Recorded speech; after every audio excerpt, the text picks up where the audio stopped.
Welcome to Hiraeth, the home of modern Welsh politics. Hello, thank you for joining us at this version of Hiraeth Live, coming to you from the Newport Rising Festival.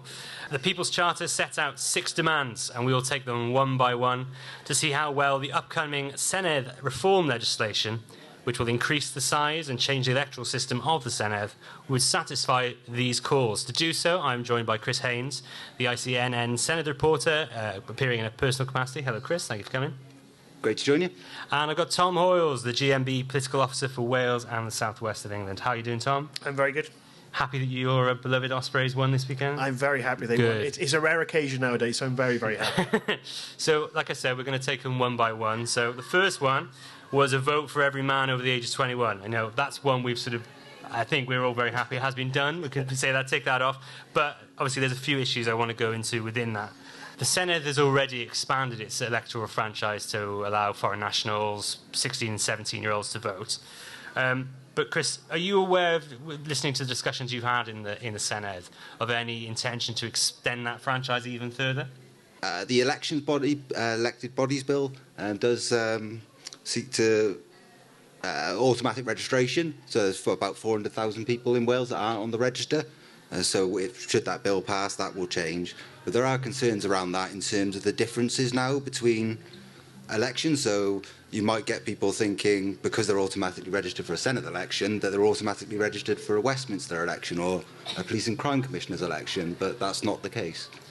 Tom, I think the GMB, your union, had been very clear on your opposition to these plans, just in case anyone was wondering. I'm sure Tom won't hide that at any point during this conversation. But do you back plans to extend the franchise? And do you think, thinking of a future Labour government at a UK level, do you think they should be looking to do the same? Yeah, no, I think we do. I think you highlighted some good points there about actually where the technicalities quite often get in the way of a lot of this stuff. But the point we were looking for with voting is that those who are interested in voting and eligible should be able to. There's still the question around those people who were European foreign nationals. What can they get into now? What can they go for?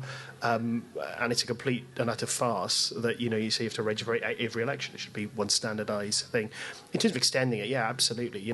We think that that's one of the trade unions' biggest points for us, is that we think that everybody who we should extend it as widely as possible to everybody who pays rates or works in this country. So part of this demand is a vote for every man. Thankfully, we've moved way beyond that now. But one of the issues that keeps coming up in discussions around this legislation is the introduction of gender quotas for elected representatives. Tom, what's the GMB's position on this, and what do you think the practicalities are of making sure that legislation has these desired mechanisms within them? It's a very difficult one, actually, because there are some big legal questions about it, and I think what the government has tried to do is they've tried to split the bill into 2 bits, haven't they? There's be one which would be a bill for the Senedd Reform Act, which will look at the closed list PR system that has come through. But also there'll be a legality, a whole bill about allowing within the system to have gender balancing, give it a legal footing. We welcome that. We think it's right. Throughout all, our opposition hasn't been about having a more expanded Senedd, or indeed a Senedd that is more representative of the working people in this country. That's what we're about. That's what we want to see. But there are big questions about how this stuff will happen. We haven't seen whether that's possible yet. We don't know whether legally that bill can be passed or will be passed. So, taking it in 2 parts is risky. You could just end up with a closed list PR system, which is something that we are not in favour of, and then not get gender quotas as well. That being said, we are affiliates of the Labour Party, and we will be doing our bit internally in the Labour Party to ensure that there are gender quotas. The truth of the matter is gender quotas are the only way we have made progress. It is woefully slow getting women candidates to come through. And, that's only on a Senedd electoral level. When you go to local councils, it is still very difficult to find women candidates who can come through. When you go to internal party structures, there are still few women who put themselves through. So actually the other thing that organisations within Wales, political parties, need to do is look at the kind of the culture that we create internally, because not just gender, there's also ethnicity and stuff, where actually we still trail far behind where we would love to be.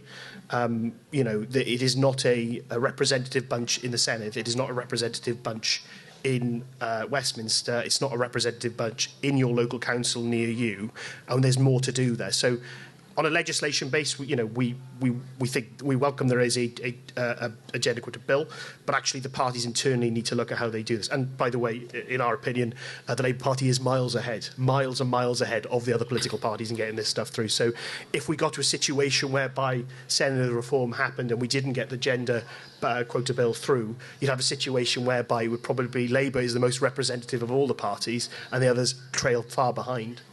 Yeah, it's interesting you say that, Tom, because obviously, yes, I think that even if that legislation didn't get through, it's very likely that the Labour Party internally would ensure that at least their elected representatives were gender balanced. I'm not so sure about Plaid, although they're very likely, but I think certainly without legislation, Chris, it's unlikely the Conservatives would do so, and I'm sure you can talk a little bit about their levels of opposition to this bill on a number of factors. But one of them is certainly the gender quotas, right?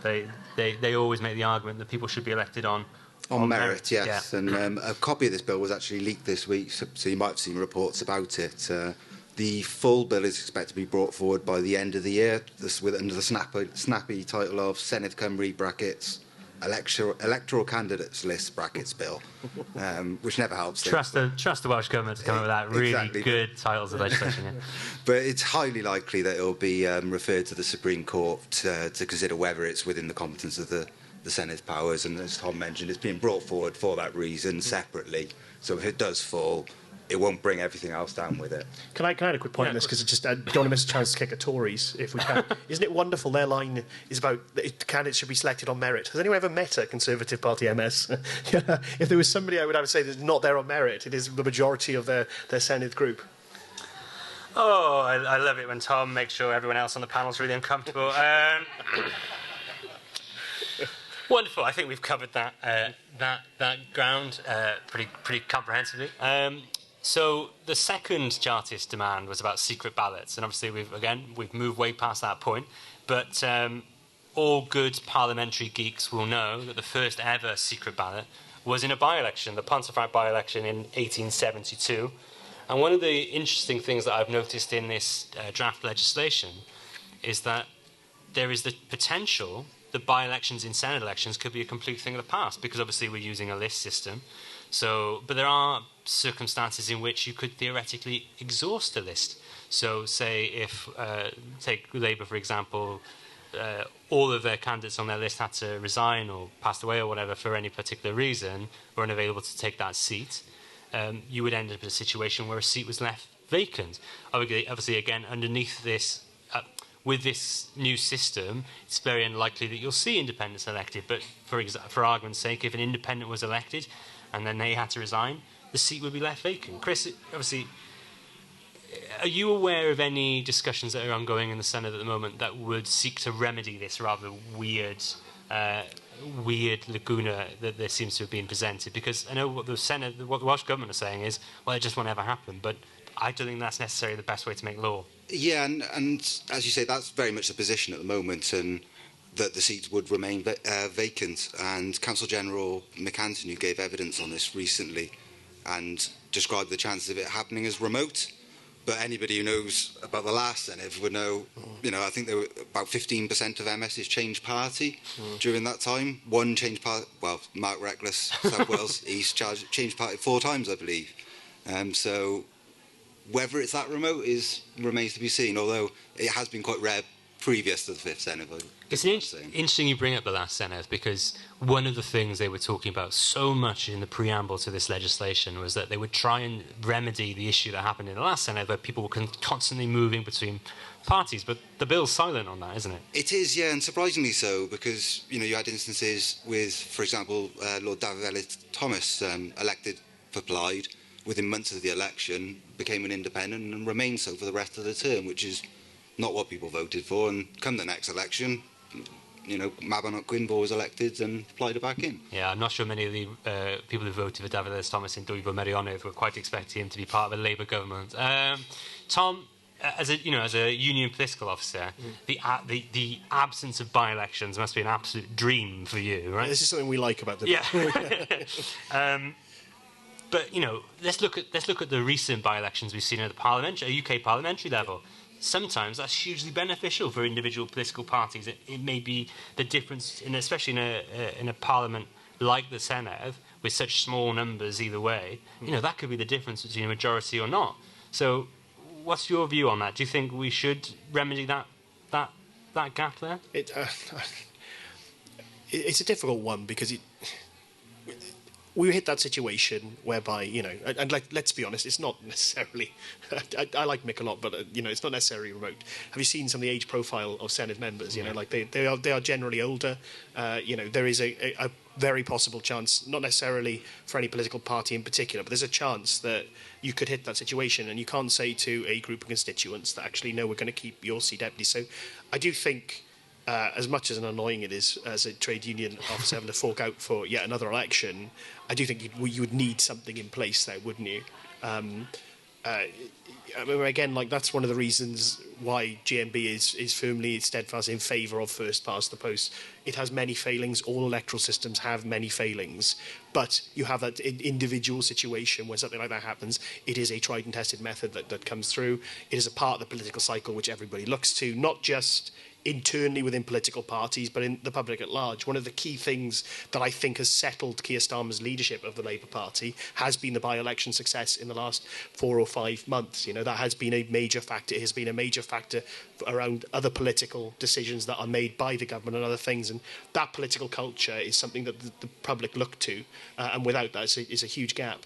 Chris, you wanted to come in? Yeah, just another thing I want to add from Counsel General's evidence was that as well as the chances being remote, he argued that with bringing in a new form of full form of proportional representation, any by-election subsequently would, change that vote, and that's part of the argument of why they avoiding doing so. Sure, but I do understand where Mick's coming from in there. But again, I mean, with the UK parliamentary system, with the current Senedd system, we've always had by-elections, and they tend to be a good reflection of the public will and mood at the time, right? So it just feels to me a little bit out of place to not have that sort of weather check every once in a while. It might be that in that situation we have a first-past-the-post election for the final seat. That's what it would end up being, yeah, right? Absolutely, right? Because, you can't run for 10 different seats if there's only one vacant. Yeah. So, that could be it. But then there's the situation of if you've got two people who have to remove themselves and there's nobody else, what happens then? Do you run a PR? Do you run a vote? So that needs to be filled, doesn't it? Yeah. Well, wonderful. So we're going to go on to the third Chartist demand now. So again, property qualifications for members of Parliament. Now, again, we don't have that anymore. That's all good and done. But what we will have now in the next Senedd election is residency requirements. So, in order to be a candidate in the next Senedd election, you'll have to be registered to vote in Wales. But then this got me thinking the other day. So you could theoretically, we know how porous Wales is bordering. We're in Newport, one of the best examples of that, really. Anywhere in Wales, this incredible mixing pot of English and Welsh cultures sitting in one city. Yeah. But let's take somewhere like Allen and Deeside, for example, which is an even better geographical example of this, where people on one side of the street are in England and others on the other side of the street are in Wales. So you could have this rather weird scenario where, say, a man or a woman sends their kids to schools on the Welsh side of the border. They use Welsh hospitals, Welsh GPs, Welsh dentists. Now, it's already strange that they aren't able to, and understandable, why they can't vote to improve those services or vote to decide on those services. But why shouldn't they be allowed to stand as a candidate to improve those services when there is, for example, nothing in the legislation to prohibit someone who's living in, say, Prestatyn from standing as a candidate in Pembrokeshire? It's an interesting discussion for me, and I'd be interested in your thoughts. Tom, have you got just a few? We all know what this is about. This is about Neil Hamilton, isn't it? Let's be honest. Guy no link to Wales, never lived here, and just basically put himself on the list and got elected for UKIP, I think it was, wasn't it? Yeah. UKIP. And that was utterly wrong. Everything about that felt wrong, to me at least, and to the union movement, and that needed to be tackled. Look, you brought up some very good points there, I think, about the cross-bordering element. Should you be able to stand for somewhere and to improve services if you use them? I think that's a really good and interesting point. But there's no, again, there's the principle of democratic reform and there's the practicalities of it. And at some point you have to draw a line. I think a great example of this would be the European Union. So, with your European health insurance card, let's say that, right, you may be somebody who regularly uses European health. If you work abroad, it may be that you use a European health system quite a lot. So a hospital in Brussels or, you spend 6 months a year in Italy. So you use a dentist out there and it's covered by European health insurance. You still cannot run to change that. And I think that, again, theoretically, if you spend enough time out there, perhaps that is a difficult thing to get around. But practically, you've got to draw the line somewhere. So on this, I actually don't. We'd be fine with that. We don't have any issue necessarily intensely with that. Chris, so again, I'd be fascinated on what you've heard about the context the ministers and backbenchers are having around this discussion. But again, the one question I want to ask you is, with this requirement specifically, have you noticed any pushback? There has been from Conservative benches during scrutiny. So careful now, Tom. Yeah, shock horror, right? the argument from Mick Anthony is that doing it based on the electoral register is a simple and clear solution, and obviously that the basic principle being if you don't live in Wales, you're not yourself subject to the laws of Wales. You shouldn't be able to make the laws of Wales. But as you mentioned earlier, there are cases where somebody who's Welsh who might live just the other side of the border can't represent an area they grew up in, whereas somebody from Cardiff could represent a seat in North Wales 5 or 6 hours away even. Just to add to that, because it's not just at this level we're discussing, is that there are famous cases of councillors who own a garage or a flowering shed in a neighbouring authority where they are running the council or in a cabinet role, and they live 20, 30 miles away. So I think there's a bigger question about that kind of stuff. The stuff you're talking about Prestatyn and perhaps living in Cardiff or something. There is something there that feels probably wrong about that system, but actually practically what can you do about it? That's the question. How can we change that? And I think that's where it becomes difficult. And it may not be ideal, but actually saying in Wales is actually a practical solution to solving it. Yeah, the line has to be drawn somewhere, and I should say it's not just the Conservative benches that question this as well. I did hear questions from Carolyn Thomas, the North Wales MS for Labour, and also from Plaid in terms of second home ownership. So somebody who owns a second home, if they're on the register, they can stand. Yeah. Okay. Thanks for that, guys. So the next one, the next Chartist demand, is payment of MPs, and again, not an issue in and of itself anymore, but certainly something that keeps coming up time and time again in relation to whether people would be willing to support this legislation, is the additional cost to the taxpayer for additional members of the Senedd, but also their offices and their office staff. And that is, one of the major reasons why this set of proposals was rejected by Labour councillors in Flintshire. Tom, what were your views on that news from Flintshire? Look, let's take the question about paying politicians in the round. I think that's the best way to look at the entire thing, and it is this. If a democratic system needs reform, and it is a priority, which we believe it is in Wales, you should be willing to pay for that, and we should make the argument. There's an argument. There's a lot of things going on in the world right now. There's a lot of things going on with the cost of living crisis, where people are obviously unhappy with a lot of the situations, and nothing looks worse than creating a new layer of bureaucracy. Completely understand that, but the point of the matter is that good governance comes at a cost, and it's important, and that's what makes Western democracy, pluralistic democracy, different. We won't duck decisions about democratic elements, which is the vital and most important part of our democracy, just because it's a cheap option. And I think actually the public, you might get an initial outcry, but I think the public would back that as well.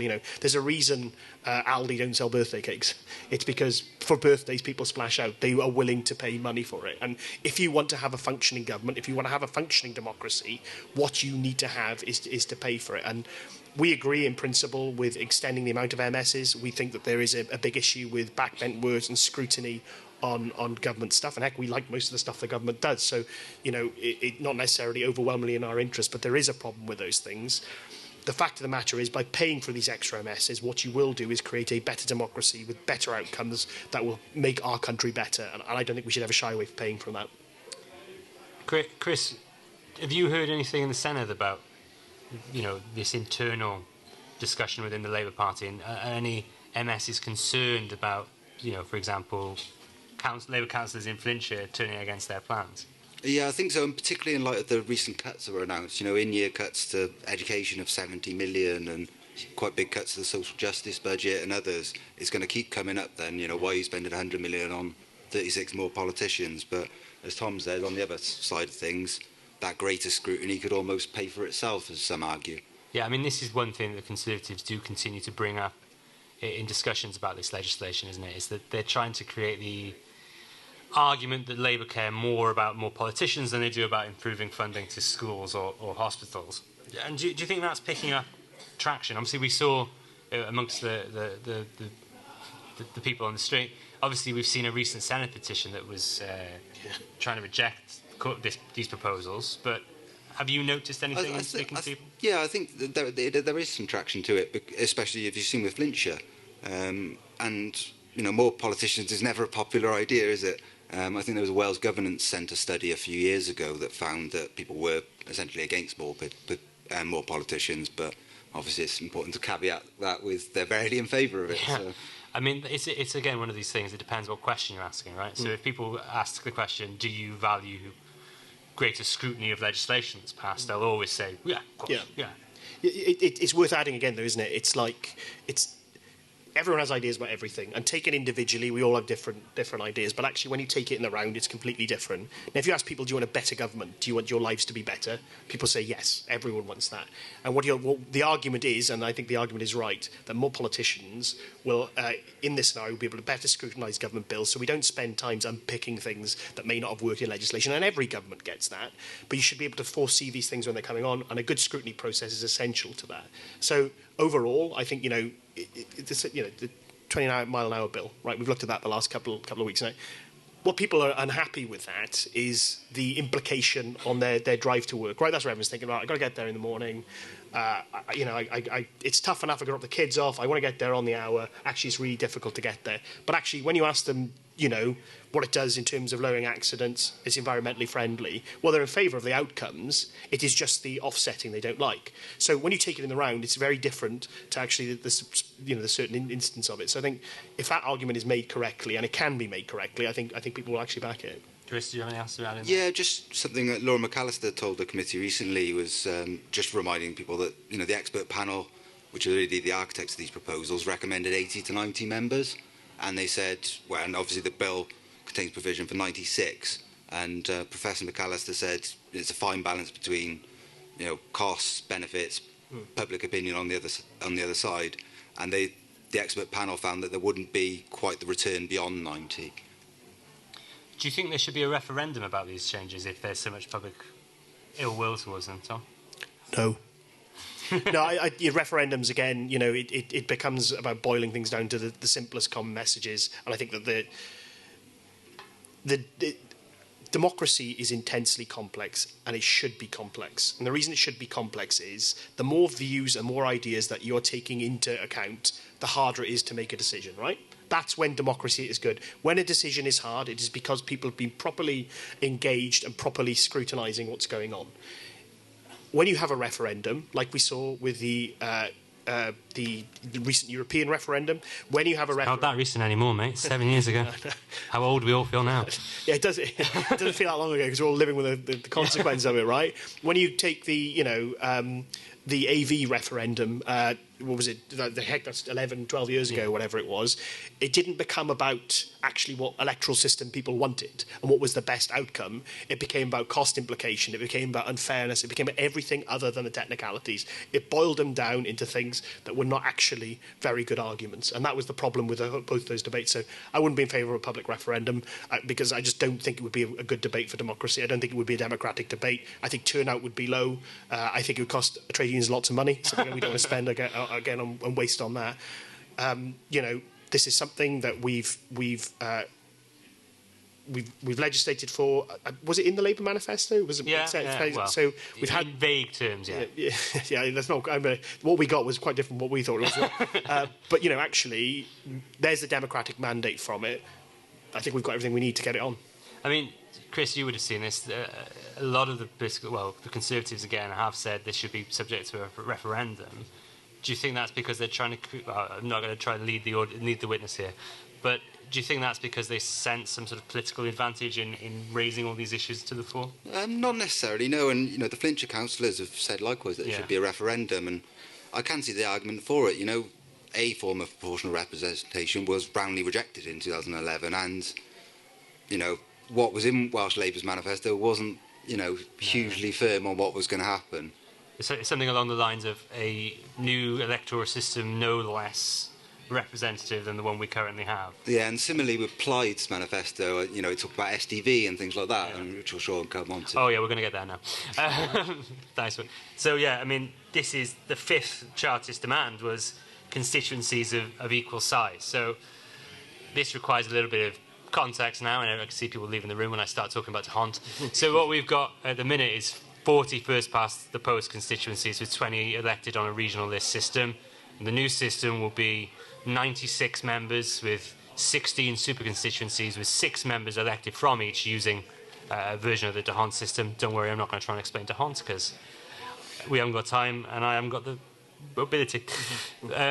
But this has caused a lot of concern, this new system. And again, Tom, I know this is where a lot of the GMB's issues come in, but before we get into that, Chris, I wanted to focus on what Professor Renwick said recently to the Senedd and see if you wouldn't mind going about. Yeah, sure. So for those who don't know, Alan Renwick's a professor at University College London in the Constitution Unit. He was also a part of the expert panel and one of the architects of the reforms, which published a report in 2017, I believe it was. So he had quite a stark warning when he appeared before MSs recently, because the expert panel recommended the single transferable vote, or what's known as a flexible list system. But what Welsh Government has brought forward is a purely closed list system, which will see parties voting for people voting for parties rather than individuals. And Professor Renwick warned that it won't serve democracy or the Senedd effectively. He called it dangerous. He was unambiguous in saying that the proposed system would reduce voter choice, and people wouldn't be able to split their vote in the way that they can now. And yeah, as I say, he was very sort of unambiguous that it would be a retrograde step and out of kilter with the direction in a lot of other European countries towards flexible list system. I see you nodding, Tom, but surely that sounds like all the kind of stuff you would love, is that, in the Labour Party, like, making it so that people can't split their vote, etc. It would make it significantly easier to... I was only shaking my head. I don't agree with a lot of his points there, but that doesn't mean PI is the right option, does it? Actually, our political culture in this country... Look, our council elections are done on... what are they done on STV? Is it always known First past post. The council elections aren't? Oh, yeah, because every council in Wales was given the opportunity to decide between first past the post and STV, and they all chose first past the post. Right. So, voter choice. What is voter choice? This idea that actually people know their local representative. Well, let's be honest, it is few and far between. And people listening to this pod and people in the room right now, many of them will not know their local representatives, yet they voted for them. They may not know who they voted for. They will vote on the party name, right? So the question about voter choice is actually about what are voters voting for? And the political culture in this country has always been first past the post. It has been, like it or loathe it, that is what people price into their heads when they want to see a general, what the result will be, a general election, a Senedd election, or a council election. So the idea that somehow we'd all suddenly understanding these European-style list systems, which are just not implemented anywhere in the UK, I think it's for the birds. I don't agree with that point that it would reduce voter choice. As a trade union, my job is, as a premium political officer, my job is pretty simple, right? I speak to our members about what they want. We have Congress, GMB is about 500,000 strong, right? As a union, third largest union in the UK. About 50 to 60,000 of those members are here in Wales. And we have a Congress every year where there's a delegate system and they all go and vote every policy the union believes in. And my job is to get as much of that policy into government policy as possible. Now, what delivers that? Well, what delivers that is a Labour government for us. That is why we created the Labour Party back in 1901 or whatever it was. We did it because actually there's only so much you can do in day-to-day organising, and what you need to do is have a government party that can implement policy and laws that allow you to make things easier, right? That's how we took on employers. That's how we changed, got the 5-day week. That's how you do those things. All the systems, PR, STV, they do not naturally bring out single-party governments, which means for trade unions, we are seeing our priorities as a bargaining chip because one party, and again, people think that all left-wing parties have more or less a similar kind of idea, that the Greens, the Plaid Cymru, the Lib Dems, the Labour Party, we all actually believe more or less the same thing, and we do not. There are huge fundamental differences in it. There are huge fundamental differences in the way the other parties speak and treat trade unions, not just because we are part owners of the Labour Party, because many trade unions, in fact, most trade unions are not affiliated to the Labour Party.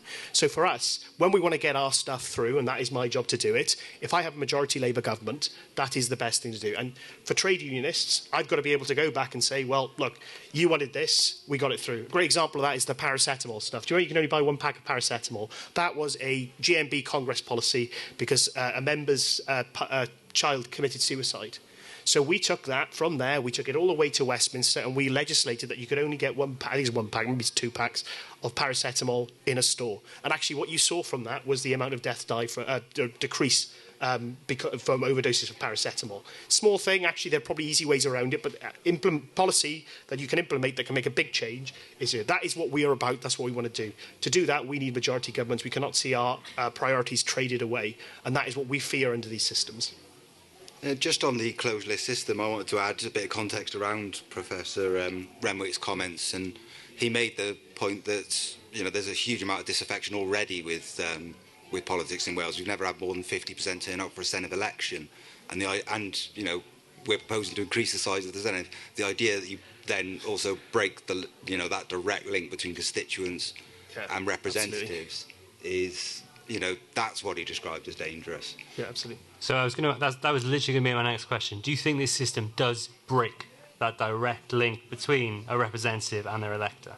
Yes. And do you think the Chartists would have backed that? I don't think the Chartists would have backed that. There's six ways of getting out of it, isn't it? You know what I mean? Like you get 1 in 6. You actually have 6 people representing you when you wanted to vote for one, maybe 2 of them.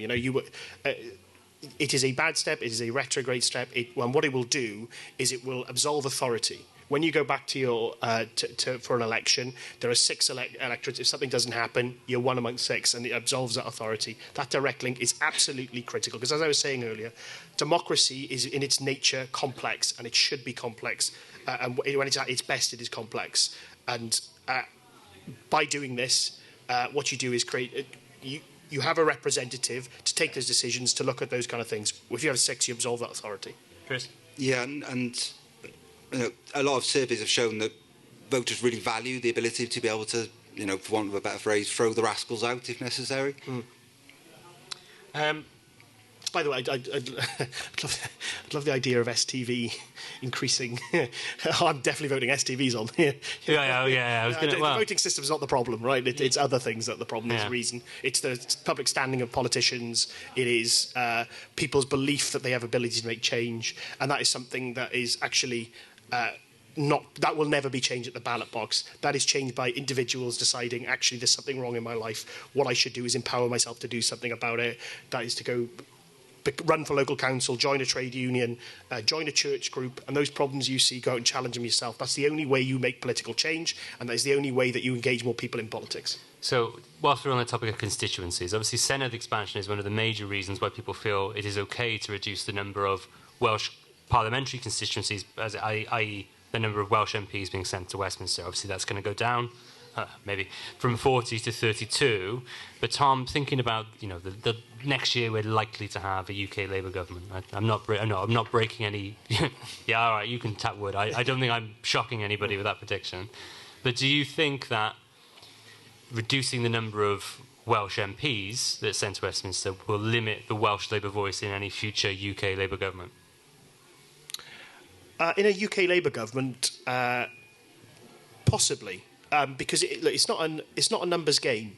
This is the thing I think that people who are not Labour Party members, they don't really get how it works. And like one of the big kind of nationalist views, and there's a point to it. Like you look at the Valley Trwyddyn, when like the Labour MPs voted against drowning the Valley in Wales, but a majority of MPs in the UK voted for it. So there's a numerical issue there.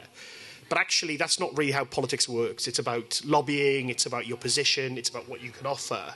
At the moment, I think that under Keir, I think Welsh Labour MPs are in a very, very good place. We have some prominent MPs, Nick Thomas-Symonds, Carolyn Harris, Jess Morden, and various others who are very, very close to Starmer. And they are delivering Welsh Labour wins for when the government comes in. A great example of that right now is the terrible stuff that's going on in Port Talbot. We went down there a couple of weeks ago. We brought Keir on site and we introduced him to some steel workers, and he was fantastic. He spoke to them. He engaged. He was honest. He's like, I'm not a steel boffin. Tell me what I need to know, kind of thing. They told him what the issues were, what we think the future for steel should be, and he took that on board, took it to the company, and Labour have a position now that would support steel in the UK, but that is fought for. We know that what happens with steel, Port Talbot is a small area, really, isn't it? In terms of there's a huge political context to this. We cannot lose our ability to make steel in the UK, so it would be an utter disaster for the UK for that plant to just move to electric arc furnaces, or even worse, to close. But the lobbying that Welsh Labour MPs who are close to Starmer have done has got a steel fund for it. There's obviously Sunderland as well, but Port Talbot is is the largest steel-making producer in the UK. So actually, what you can see is that effective lobbying, that's where the power lies in it, and the ability of the Welsh PLP to lobby, I don't think, is necessarily diminished. That being said, this is just the circumstances we have now. If we have a different leader, it could be very, very different. So there's a possibility that could happen, but actually, again, it's that stuff I was saying a minute ago, politics is about seeing what the problem is and thinking, well, I'm going to just solve it, right? And if you're a Welsh Labour MP and you think, like, well, actually, I want to improve this, I want to improve that, I want to improve that, then you need to figure out how you're going to do that. And like a close links with the leadership of the Labour Party is one way of doing that, and the other parts are about actually, if you don't have those things, how else are you going to do it? And that's why it's important, and that's what I think First Past the Post produces, is politicians who understand that it's their responsibility to do something about it. And like actually what you can see it delivers, I'm not saying that the Senedd list members don't do that, that's not what I'm saying at all, but actually there's direct evidence there that this stuff happens. And so I don't think it necessarily has to, but it'll depend on the political context. Chris, one of the very interesting things that's happened in the last few weeks is the UK government apparently missed the deadline to deliver an order in council to actually approve the boundary changes. So are we going to be in the weird, perverse situation in Wales that we're going to use constituencies in the Senedd that Westminster didn't even think were worth their time? Yeah, well, there remains a question about the future in terms of whether we'll have bespoke constituencies in Wales, and I do wonder at this point around constituencies is the one that would raise most concern with Chartists, because beyond 2030, the variance between the size of the constituencies can be up to 10%, which is double what it is for Westminster. And if you're already doubling, because they're pairing the 32 Westminster constituencies into 16 for the Senedd, so you're already doubling or more than doubling the size of each constituency, and having 10% either way, that has been a concern that's raised in the Senedd already. Yeah. It's going to be very interesting when someone has to represent the entirety of the West Wales coastline from Ceredigion on down to the base of Pembrokeshire, or even someone who might have to represent Dwyfyn Meirionnydd and Montgomeryshire together. Yeah, and just if you just look at there were concerns about the Westminster proposals, let alone when you start pairing them up. Yeah. So the new Brecon, Radnor and Cwmtawy seats, it goes from the English border to, I think it borders Carmarthenshire. Yeah. And if you're going to start, tacking another one onto that, it's going to be quite a monster of a constituency. Just to add to that, I think there's another context to this which I think is something the Labour Party needs to think about, is what context it adds to the union. There was an understanding for many years that actually the amount of Welsh seats, the amount of Scottish seats just would not be touched because it was an essential part that we had a voice in the union. Devolution doesn't change that. It is not. Devolution isn't about having, well, that's yours now, off you go. That's not what it's about at all. What it's about doing is creating better governance for areas that have different political traditions and different political needs. And actually, by reducing this, it does send out a kind of this is the Tories, right? I've ranted about them, I'll carry on. This is their failure to understand what union is about. They believe it is about Britain as an idea, whereas we believe it as a federation of nations. So there is a big thing there in a context the Labour Party needs to think about, that actually with these receipt, it's not as simple as just saying let's put the seats back, because is that necessarily the best outcome from those things? What we've got to think about is actually how we make the union more functional, how we ensure that if there is another Tory government, Wales's voice is heard in a way that isn't just, well, actually Wales is saying no to this Tory cut. It's about saying, well, this is what Wales is doing. You have to listen. You have to do something. And that's a bigger political question and one that will take a long time to figure out. So we got one last demand, and it's the sixth Chartist demand was annual parliaments. And I think I speak for everyone involved in professional politics, where I'm very grateful that the Senedd hasn't decided to have annual elections, but they are moving from 5-year terms to 4-year terms. And I just would be keen to hear both your thoughts on that. Tom, do you want to start? We voted against it. We had an internal discussion in the Labour Party. We believe in 5-year terms. The UK culture seems to have moved towards 5-year terms, council elections, and the general elections. We believe would be out of kilter to take that out there. And, even if I think it'll average out, you get an extra election every 15, 20 years or whatever, right? Well, someone's got to pay for that, and it's usually us. And to be honest with you, we'd rather spend that money elsewhere. That's not saying we don't think democracy is important, but we don't think it really adds anything. Chris, I mean, you get the Labour backbenchers like Alan Davis and I believe Mike Hedges as well, who have been constantly, since we moved to 5-year terms, essentially, calling for us to return to 4. But do you think that's a popular part of the legislation? I think it's a relative amount of consensus on that. It's a difficult balance between government needing to plan and voters, having their say. And 4 years, from what I've heard, seems to be the sweet spot in many ways. Although I think I'm right in saying 5 years is the most common globally. Every new democracy in Europe is using four years, and on the other hand, 2 years, like the House of Representatives, is far too short. It's just going to allow for constant electioneering. Similarly, you could say the New Zealand and Australian 3-year has the same problem. And just speaking from experience, really, of sitting through a 5-year term, monitoring politics, it does feel an awful long time by the time you get to the end of it. A lot can change, and as we saw in the last Senedd, you can have parties that weren't even on the ballot paper at the beginning. So I think it's in a way a response to that. But there's other risks as well, though, isn't there? Like what if we have the worst case scenario of a Senedd election at the same time as a UK-wide election?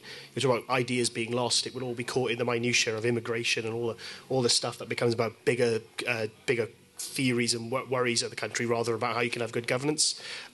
That's the risk. That's what could happen. And the same with council elections. Actually, most people in this country, if they're annoyed at the council. Let's be honest about it, because the bins aren't done, the roads aren't, or whatever else. And there are reasons that is from UK government and from Welsh government. But if you don't have that separation on kind of natural calendar, once those things merge, it'll create all kinds of strange political outcomes which aren't necessarily good for democracy. Chris? Yeah, just one further point on it. If we're going to move from 5 years to 4 years for Senedd elections, it strikes me as strange that council elections are going to remain 5 years. It was changed in 2021, so if it applies to the Senedd, should it not apply to council elections too? I just want to say thank you both, and I'm going to now leave my sort of hardest question probably to the end, which I'm sure you're overjoyed by.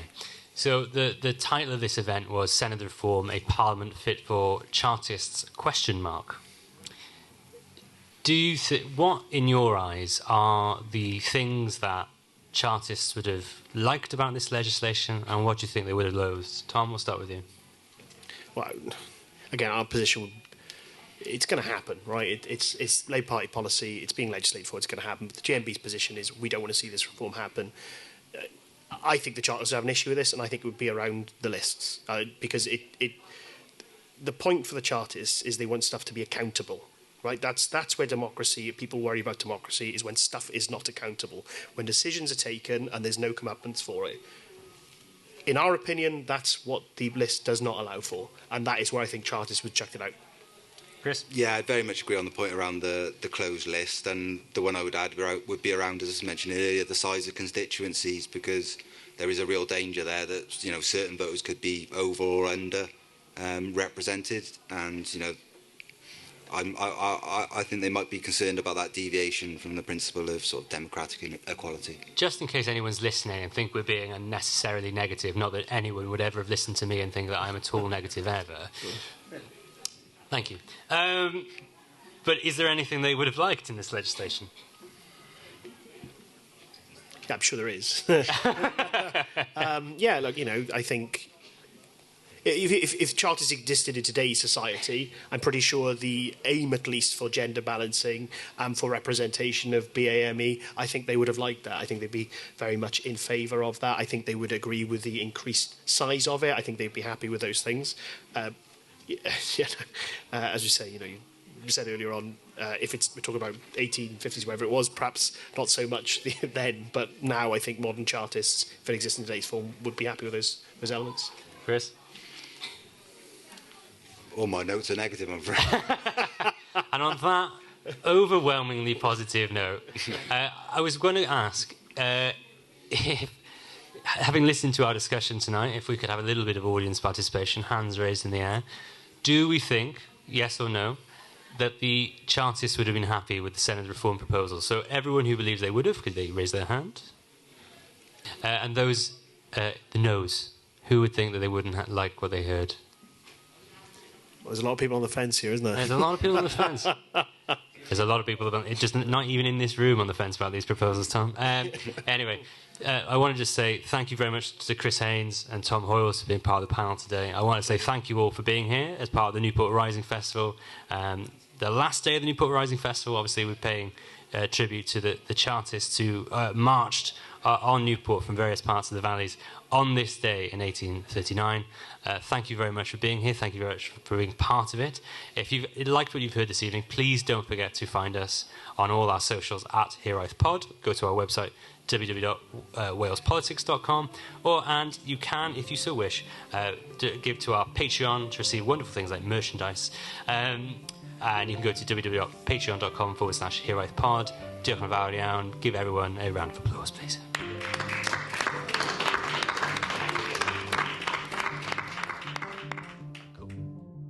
Thank you for listening to Hiraeth. If you like what you heard, please don't forget to subscribe, rate and review.